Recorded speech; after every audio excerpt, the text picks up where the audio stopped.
লাকাল হামদু ইয়া আল্লাহ আসসালাতু ওয়াসসালামু আলাইকা ইয়া রাসূলুল্লাহ আশহাদু আল্লা ইলাহা ইল্লাল্লাহু ওয়াহদাহু লা শারীকা লাহুল মাবুদ ওয়া আশহাদু আন্না মুহাম্মাদান আবদুহু ওয়া রাসূলুহুল মাহবুব। আজ আমার সামনে প্রশ্ন, শিয়া সম্প্রদায় সম্পর্কে কিছু আলোচনা করে দিলে আমরা বাংলাভাষী মানুষ খুবই উপকৃত হইতাম। বর্তমানে শিয়া সম্প্রদায় প্রকাশ্যে চলে এসেছে। নেটের মাধ্যমে তারা কেউ কেউ আলী রাদিয়াল্লাহু আনহুকে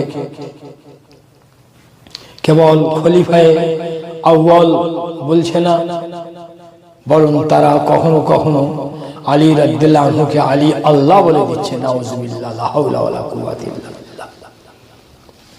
আর এই কথা বলি বাস্তব কথা। এই জন্য আমরা আপনার কাছে চাচ্ছি যে শিয়া সম্প্রদায় সম্পর্কে আমাদের কিছু জানিয়ে দিন। আলী রাদিয়াল্লাহু তাআলা আনহু তিনি কি কোনো দিক দিয়ে খলিফায়ে আউয়াল?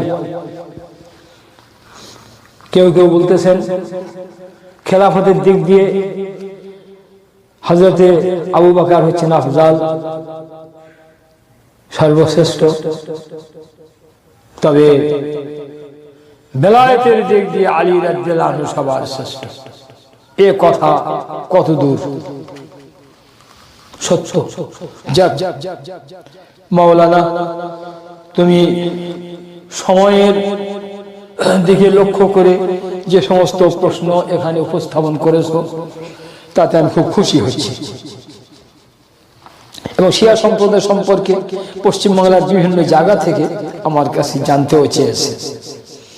আলহামদুলিল্লাহ, শিয়া সম্প্রদায় সম্পর্কে আমি একখানা পুস্তক প্রকাশ করেছি, শিয়া সম্প্রদায় থেকে সাবধান।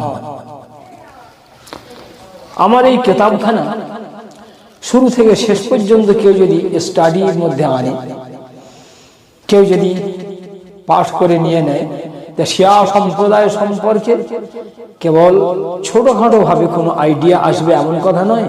শিয়া সম্প্রদায় সম্পর্কে হিমালয় পর্বত সমান তার মধ্যে ধারণা চলে আসবে। আর আমার এই কিতাবখানা লেখার পিছনে আমি খুব বেশি করে আমি সাহায্য নিয়েছি যুগ মুজাদ্দিদ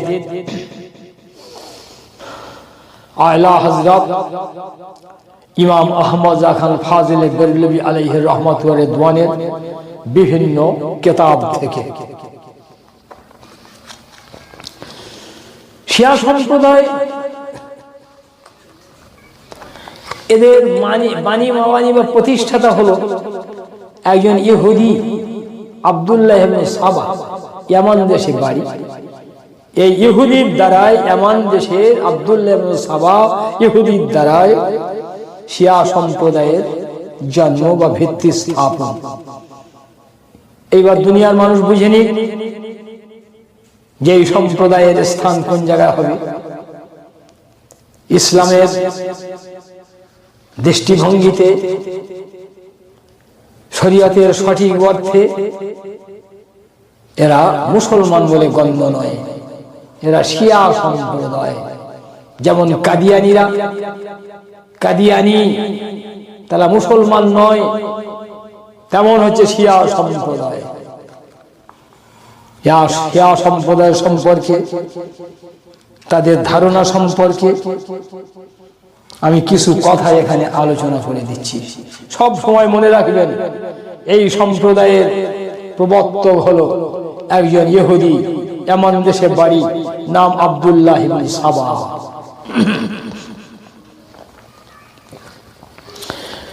শিয়াদের আলিম মোল্লা বাকির তার কিতাব হাক্কুল ইয়াকিনের মধ্যে লিখেছেন, জাহান্নাম के 7 दरवाजे हैं, जहन्नमेर दरवाजा 7टी, एक दरवाजे से दाखिल होने वाले ফেরাউন, হামান আর কারুন है। তার মধ্যে একটা দরওয়াজা থেকে প্রবেশ করবে ফেরাউন, হামান আর কারুন। ये अबू बकर, उमर और उस्मान से किनाया है। हाँ, अबू बकर, उमर, उस्मान হলো এই ফেরাউন, হামান আর কারুন। লা হাওলা ওয়ালা কুওয়াতা ইল্লা বিল্লাহ। নাউযুবিল্লাহ, নাউযুবিল্লাহ। হাজার হাজার বার নয়, লাখ লাখ বার নাউযুবিল্লাহ।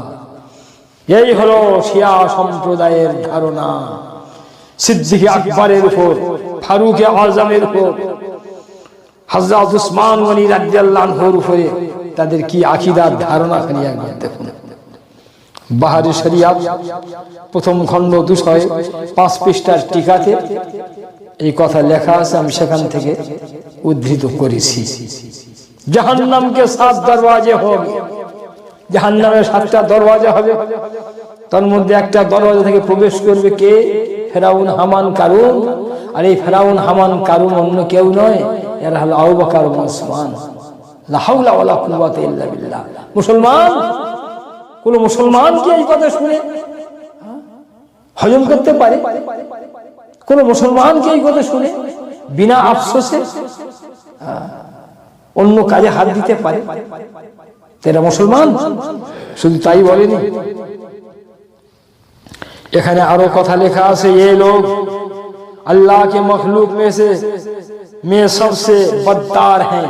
আবু বকর, উমর, উসমান আল্লাহ পাকের মখলুকের মধ্যে সবচাইতে নিকৃষ্ট। এটাই হচ্ছে শিয়াদের কথা। তাকরিবুল মারিফ কিতাবের মধ্যে আরো আছে, হযরত আলী ইবনুল हुसैन अलैहिस्सलाम के आजाद करदा शख्स ने हजरत से पूछा, आपकी खिदमत करने की वजह से मेरा आप पर हक है, मुझे अबू बकर और उमर के हाल के मुतालिक बताइए। आपने फरमाया वो दोनों काफिर हैं और जो उनको दोस्त रखता है वो भी काफिर है। আস্তাগফিরুল্লাহ, আস্তাগফিরুল্লাহ, আস্তাগফিরুল্লাহ। কি বলছি? তাকরিবুল মারিফের মধ্যে বর্ণিত হয়েছে, আলী, হযরত আলী ইবনে হুসাইন আলাইহিস সালামের আজাদকৃত ব্যক্তি, হযরত আজাদকৃত গোলাম তাকে জিজ্ঞাসা করেছেন, আপনার খেদমত করার কারণে আমার হক আছে, আমি আপনার কাছে প্রশ্ন করতে পারি, জানতে চাইতে পারি।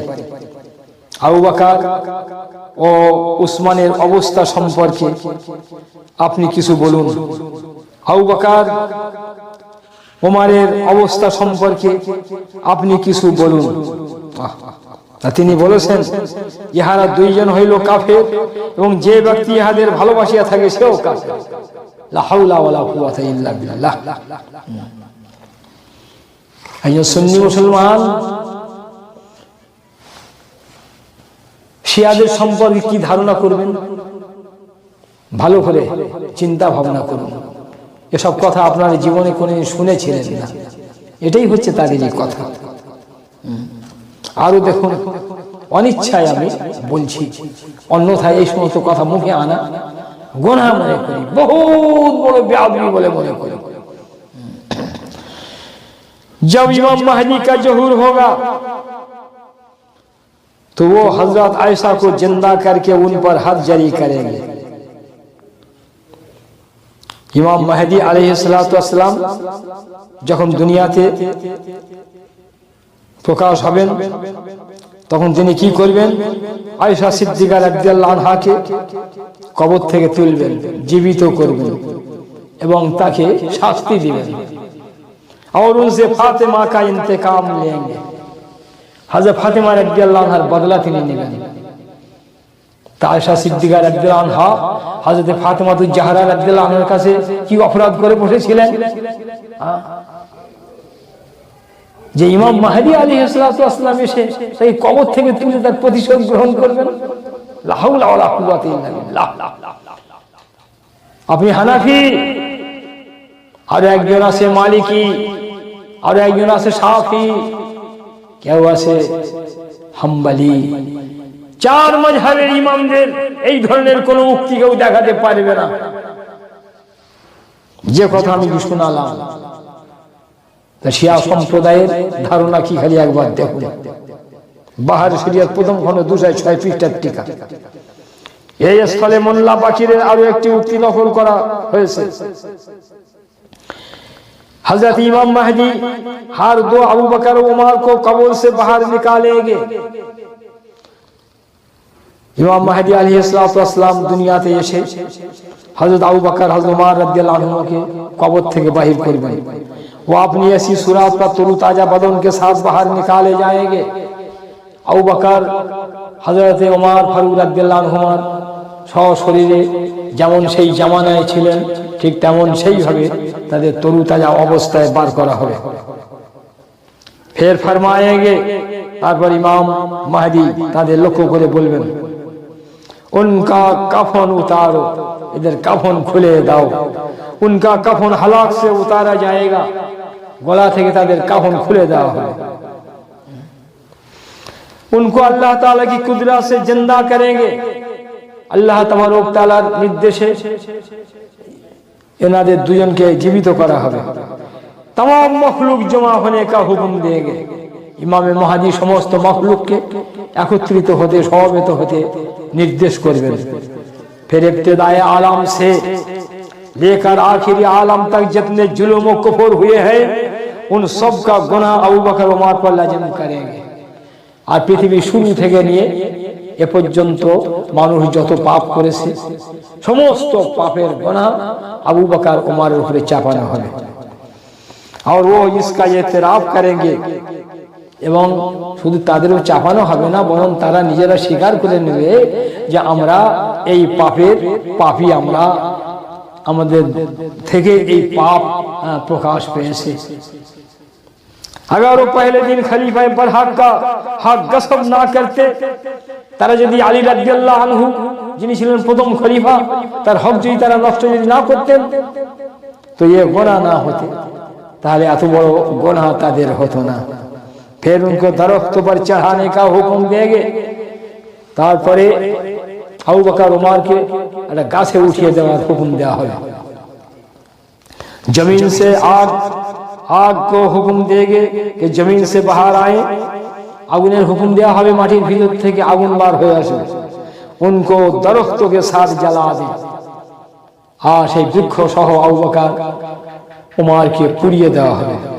हवा को हुक्म देंगे उनकी राख को उड़ाकर दरियाओं में गिरा दे। তারপরে হাওয়াকে হুকুম দেওয়া হবে, নির্দেশ দেওয়া হবে এদের ছাইগুলোকে উড়িয়ে দরিয়া সমুদ্রে ফেলে দিয়ে দাও। আস্তাগফিরুল্লাহ আস্তাগফিরুল্লাহ আস্তাগফিরুল্লাহ। এই হচ্ছে শিয়া সম্প্রদায়ের কথা।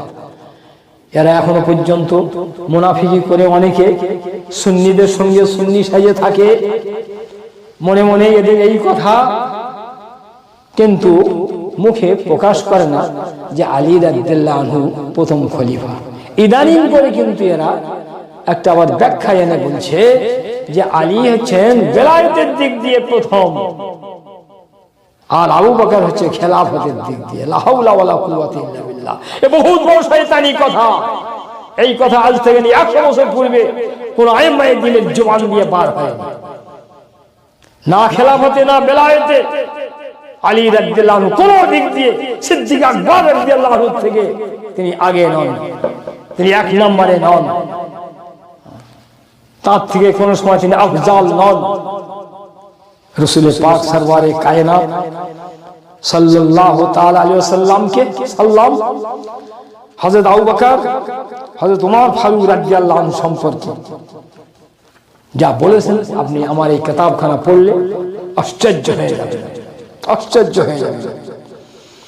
রসূল পাক সাল্লাল্লাহু আলাইহি ওয়াসাল্লাম আবু বকর রাদিয়াল্লাহু আনহুকে সরাসরি বলেছেন তার সম্পর্কে, লা ইয়ামবাগি লিকওমিন ফীহিম আবু বকর আন ইয়াউম্মা গায়রুহু।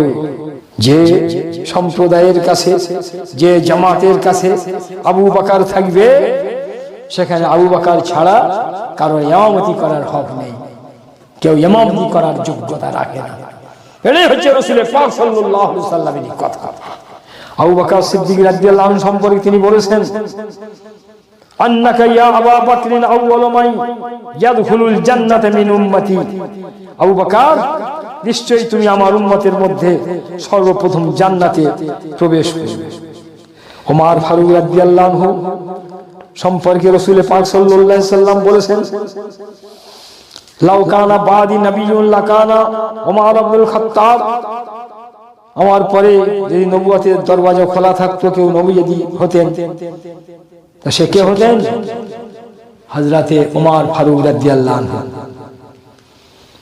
মিশকাতের এই স্থলে 558 পৃষ্ঠায় আরো বলা হয়েছে, রাসূল পাক সাল্লাল্লাহু আলাইহি সাল্লাম বলেছেন, ইন্নাশ শাইতানা লা ইয়াখাফু মিনকা ইয়া ওমর, ওমর শয়তান তোমাকে দেখে ভয় পায়, শয়তান ভয় পায়।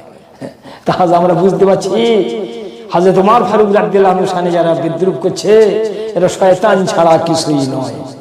আরো এই স্থলে বলা হয়েছে, আল্লাহ রাসূল বলেছেন, ইন্নী লা আনজুরু ইলা শায়াতিনিল জিন্নি ওয়াল ইনসি কাদ ফাররু মিন ওমর, আমি অবশ্যই দেখছি ওমরকে দেখে জিন এবং ইনসান শয়তান সব ভাগছে, পালাচ্ছে।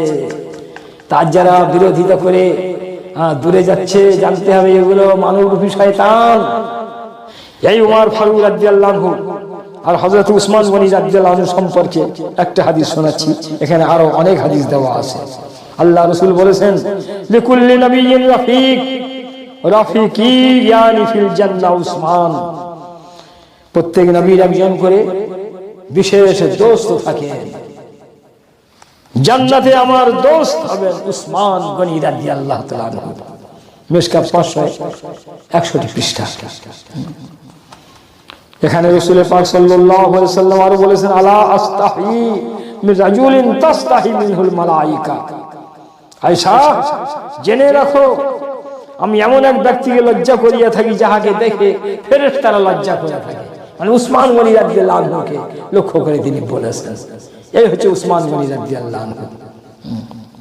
আবু বকর ও হযরতে ফারুক আযম সম্পর্কে আল্লাহ রাসূল কি বলছেন খালি একবার দেখুন। قال رسول الله صلى الله عليه وسلم, আল্লাহ রাসূল বলেছেন, ইন্নী লা আদরি মা বাকাই ফীকুম, আমি জানি না আমি কতদিন তোমাদের মধ্যে থাকব।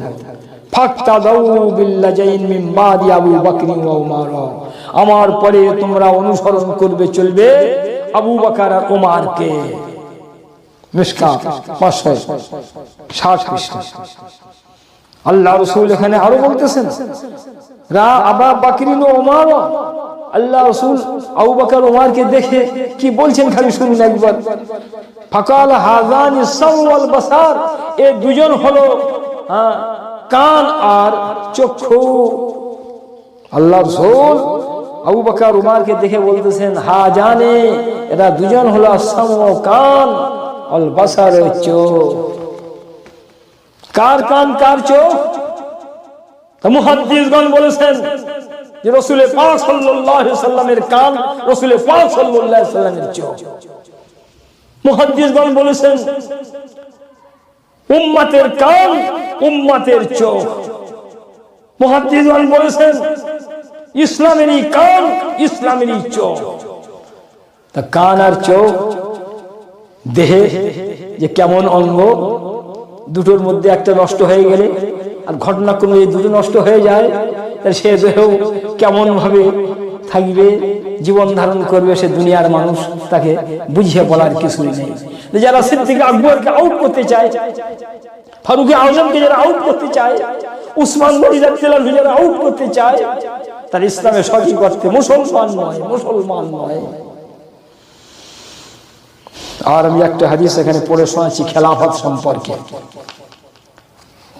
তিনি খেলাফতের দিক দিয়ে সিদ্দিক আকবর, তিনি হচ্ছেন আউয়াল। আর যিনি খেলাফতের দিক দিয়ে আউয়াল, তিনি বেলায়েতের দিক দিয়ে আউয়াল, তিনি সর্বদিক দিয়ে তিনি হচ্ছে আউয়াল। কেন আজ পর্যন্ত ১৫০০ বছরের ভিতরে এই ধরনের শয়তানি কথা কেউ আবিষ্কার করেনি। খেলাফতের দিক দিয়ে আবু বকর, বেলায়েতের দিক দিয়ে আলী রাদিয়াল্লাহু আনহু। আরে আলী রাদিয়াল্লাহু আনহু বেলায়েতের আফজাল বলছে কেন? তোমরা তো তাই ক্ষমা বলছো। আলী হচ্ছে আল্লাহ, আসমান বানানে ওয়ালা আলী, জমিন বানানে ওয়ালা আলী, এ কথা কি কানে পড়েনি? চ্যানেলে বসে বসে এই ধরনের কথা যারা বলছে, তাদের কাছে আবার এখানে আফজাল কি আছে? যেখানে আল্লাহ বলে দিচ্ছে সরাসরি, সেখানে আবার আবু বকর ওমরের থেকে আফজালিয়াত নিয়ে টানাটানি কেন? খেলাফতের দিক দিয়ে কে কবে খলিফা হবেন, কার পরে কে খলিফা হবেন, খেলাফত কতদিন চলবে, রসুল পাক সাল্লাল্লাহু আলাইহি ওয়াসাল্লাম সাফ সাফ বলে দিয়েছেন। আমার পুস্তকটা সবার জন্য আমি যথেষ্ট মনে করব, যারা সাধারণ মানুষ। অন্যথায় আলেমদের কাছে আরো বহু বড় বড় দলিল রয়েছে। আমি একটা হাদিস এখানে বলে আমি সমাপ্ত করব। আনাস রাদিয়াল্লাহু আনহু থেকে হাদিস বর্ণিত, আর এই হাদিস খাসায়েস কুবরা কিতাবের মধ্যে দ্বিতীয় খণ্ডে 122 পৃষ্ঠায় এই হাদিস পাওয়া যাবে। তাহলে আনাস রাদিয়াল্লাহু আনহু বলছেন, কুনতু মান নবী সাল্লাল্লাহু আলাইহি ওয়াসাল্লাম ফি হায়াতিন, আমি রাসূল পাক সাল্লাল্লাহু আলাইহি ওয়াসাল্লামের সঙ্গে একটা উদ্যানের মধ্যে ছিলাম। ফাজাআতিন ফাদাক্কাল বাব, সেই উদ্যানের অবস্থা ছিল চারিদিক দিয়ে প্রাচীর দিয়ে ঘেরা এবং দরওয়াজা বিশিষ্ট। তাই জনৈক এসে দরওয়াজায় দাক্কাল বাব আওয়াজ করছে খটখট করে। কে আওয়াজ করছেন কে জানে? মানুষ যদি জোরে ডাক দিয়ে দেয় মাওলানা আব্দুল হালিম, অনেক সময় চেনা হবে। কিভাবে? পরিচিত মানুষ যদি ডাক দিয়ে দেয়, তার কণ্ঠস্বর পরিচয় থাকে, তার মাওলানা আব্দুল হালিম চিনে ফেলে দিবে যে এখানে অমুক ব্যক্তি আমাকে ডাকছে। কিন্তু যত চেনা মানুষ হোক না কেন, নিজের ছেলে যদি এসে যদি উচ্চ স্বরে না ডেকে দরওয়াজায় যদি খটখট করে আওয়াজ দেয়, তা পিতা পুত্র পর্যন্ত কেউ কারোর চিনতে পারবে না। না মা চিনতে পারবে, না বাপ চিনতে পারবে কে এসেছে, ছেলে এসেছে না বাহিরের লোক এসেছে। তাই এখানে হযরতে আনাস রাদিয়াল্লাহু আনহু বলছেন, একজন ফাজাতিন, এক আগন্তুক এসে ফাদাক্কাল বাবা দরওয়াজায় আঘাত করেছে। ফাকালা ইয়া আনাস, আল্লাহ রাসূল বলছেন, আনাস কুম, ওঠো, ফাফতাহ লাহু, দরওয়াজা খুলে দাও, ওয়াবাশশিরহু বিল জান্নাত, আর তাকে জান্নাতের শুভ সংবাদ দাও, ওয়াবিল খিলাফাতি মিন বাদি, এবং আমার পরে খলিফা হবেন এ কথাও শুনিয়ে দাও। সুবহানাল্লাহ, আলহামদুলিল্লাহ, লা ইলাহা ইল্লাল্লাহ। আনাস রাদিয়াল্লাহু আনহু আশ্চর্য হচ্ছেন, ইয়া আল্লাহ, এই মহান ব্যক্তিকে, যিনি রাসূল পাক সাল্লাল্লাহু আলাইহি ওয়াসাল্লামের পরে খলিফা হবেন, আবার জান্নাতি হবেন। আনাস রাদিয়াল্লাহু আনহু গেছেন, ফাইজা আবু বকর, দরওয়াজা খুলে দেখছেন সিদ্দিক আকবর দাঁড়িয়ে আছেন। সিদ্দিক আকবর দাঁড়িয়ে আছেন, ব্রাদার ইসলাম। তো আল্লাহ রাসূলের পরে তিনি খলিফা হবেন, আল্লাহ রাসূল সব কথা বলে দিয়েছেন। সুম্মা জা রাজুলুন, কিছুক্ষণ পরে আবার এক ব্যক্তি এসেছে। ফাদাক্কাল বাবা, দরওয়াজা খটখট করে আওয়াজ দিয়েছে।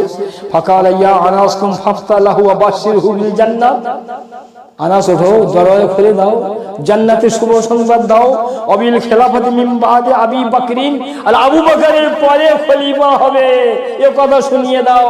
আল্লাহ রাসূল সিরিয়াল তৈরি করছেন, শুধু খেলাফতের কথা বলছেন না, কার পরে কে খেলাফত পাবে, কে খলিফা হবে সে কথা সাফ সাফ বলে দিয়ে দিচ্ছেন। ফাইজা উমর, আনাস রাদিয়াল্লাহু আনহু তিনি দরওয়াজা খুলে দেখছেন ওমর রাদিয়াল্লাহু আনহু দাঁড়িয়ে আছে। সুবহানাল্লাহ, সুবহানাল্লাহ। সুম্মা জা রাজুলুন ফাদাক্কাল বাব, আবার এক ব্যক্তি এসে দরওয়াজা খটখট করে আওয়াজ দিল। ফাকালা ইফতাহ লাহু ওয়া বাশশিরহু বিল জান্নাত ওয়া বিল খিলাফাতি মিন বাদি উমর ওয়া আন্নাহু মাকতুল, আনাস যাও, দরওয়াজা খোলো, জান্নাতের শুভ সংবাদ দাও, হযরত উমরের পরে খলিফা হবে এ কথাও শুনিয়ে দাও, আর বলে দাও তিনি শহীদ হয়ে যাবেন, শহীদ হয়ে যাবেন। হযরত আনাস রাদিয়াল্লাহু আনহু দরওয়াজা খুলতে যাচ্ছেন, এই ব্যক্তি কে যিনি শহীদ হবেন? তা ফাইজা উসমান, দরওয়াজা খুলে দেখছেন উসমান গনি রাদিয়াল্লাহু আনহু দাঁড়িয়ে আছেন। আল্লাহ রাসূল সাল্লাল্লাহু আলাইহি ওয়াসাল্লাম, তারপরে সিদ্দিক, সিদ্দিকের পরে ফারুক, ফারুকের পরে গনি, একের পর এক খলিফা হবেন তিনি সব সব নিজ জবানে বলে দিয়ে দিয়েছেন। এইরকম হাদিস একাধিক আমি আমার এই কিতাবখানার মধ্যে আমি উদ্ধৃত করেছি। আলহামদুলিল্লাহ, সিদ্দিক আকবর তিনি হচ্ছেন খলিফায়ে আউয়াল, তিনি খেলাফতের দিক দিয়ে আউয়াল, বেলায়েতের দিক দিয়ে আউয়াল, ইসলামের দিক দিয়ে তিনি হচ্ছেন আউয়াল। সর্বপ্রথম ইসলাম গ্রহণ করেছেন সিদ্দিক আকবর রাদিয়াল্লাহু আনহু। আর মায়েদের মধ্যে, মহিলাদের মধ্যে হযরতে খাদিজাতুল কুবরা রাদিয়াল্লাহু আনহা, বাচ্চাদের মধ্যে হযরত আলী রাদিয়াল্লাহু তাআলা আনহু। আলহামদুলিল্লাহ, ইসলামে আউয়াল সিদ্দিক আকবর, খেলাফতে আউয়াল সিদ্দিক আকবর, সর্বদিক দিয়ে আউয়াল তিনি আছেন, তিনি থাকবেন। আর আমার চার আইম্মায়ে দ্বীন, ইমাম আযম আবু হানিফা, ইমাম মালিক, ইমাম শাফি, আহমদ বিন হাম্বল, তারা কোন জায়গায় এই ধরনের শয়তানি কথা বলে যাননি যে খেলাফতে আউয়াল সিদ্দিক, বেলায়েতে আউয়াল আলী, এ কথা কেউ তারা বলে যাননি। এ কথা পিরানি পীরগণ না গাউস পাক বলেছেন, না খাজা আজমির রহমাতুল্লাহ আলাইহি বলেছেন, না বাহাউদ্দিন নকশবন্দি বলেছেন, না মুজাদ্দিদ আল-ফসানি বলেছেন, না মাওলানা হযরত ইমাম আহমদ খান ফাজিলে বেরলভী আলাইহি রহমাত ওয়া রিদওয়ান বলেছেন।